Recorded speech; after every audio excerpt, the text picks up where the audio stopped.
In the studio, I usually use a combination of strobes and speedlights. However, you can certainly use just one or the other. I've actually gotten a few questions on just using speedlights for studio work, and I have 3 Nikon SP800s, so I'll show you how to use them. Rule numero uno, use good batteries because you will be using a lot of power. And as you may have seen, I like to use these rechargeable Sanyo Eneloop batteries. They last a long time and they hold their charge when they're on the shelf. You can actually find a link to purchase these on the top of my website, and I'd like to thank you in advance if you do use that link to purchase them because you would be helping Mom buy a new pair of shoes. And I use my on-camera flash to optically trigger the speedlights, just like I would my strobes. You can either use a pop-up flash, or if you don't have one, like on my D2X, that's where the third speedlight comes in. I use SU4 mode on the speedlights. Some people use the Nikon Creative Lighting System. I've had inconsistent results with it, and because SU4 mode is so easy to use, I've stuck to it. The only downside of SU4 mode, or any optical trigger really, is if you're working around other photographers, their strobes will trigger yours. Speaking of triggering them, you'll trigger these with your on-camera flash set to manual at a pretty low power so that the flash doesn't do its multiple metering flash and mess everything up. So let's take a look at how to set an SP800. First, let's set this light to SU4 mode. You need to wake up the flash and press and hold the select button. Next, you need to go right 1 and you'll get to this menu.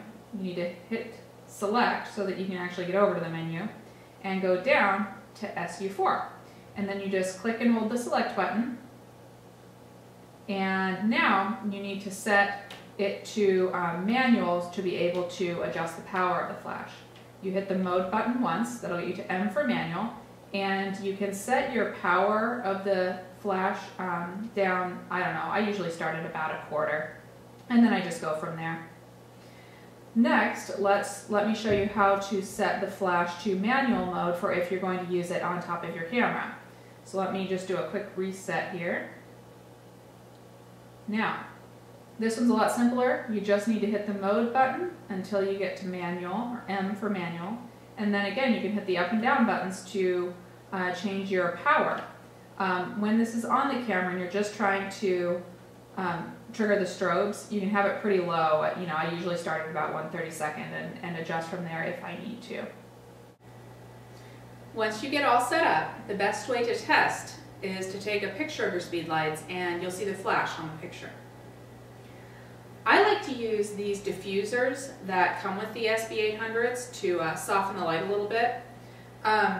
These SP800s are small and it's easy to use other modifiers like gels or reflectors. I can even clip on my homemade reflector, and you just wouldn't be able to do that with my big strobes. You're probably asking now, why would she use the SP800s if she has those nice Alien B strobes? Here's why. Number one reason why I would use these in lieu of my strobes is portability. I can pack these into the nice little sleeping bags that they come with. I can even put it on my belt if I want to. I can put them on a tripod. They come with these little feet. I can put them, you know, on any surface, like a bookshelf or a table if you don't have a lovely assistant to hold it for you. I actually balanced one of these on the top rail of a canopy bed one time. So, now I'm going to undo a few buttons on my top and do a shoot using just these speedlights. So, jump over to my website, take a look at the photos, and let me know what you think. Do they look the same as usual, or do they look different, for better or for worse? And definitely let me know if you have any questions.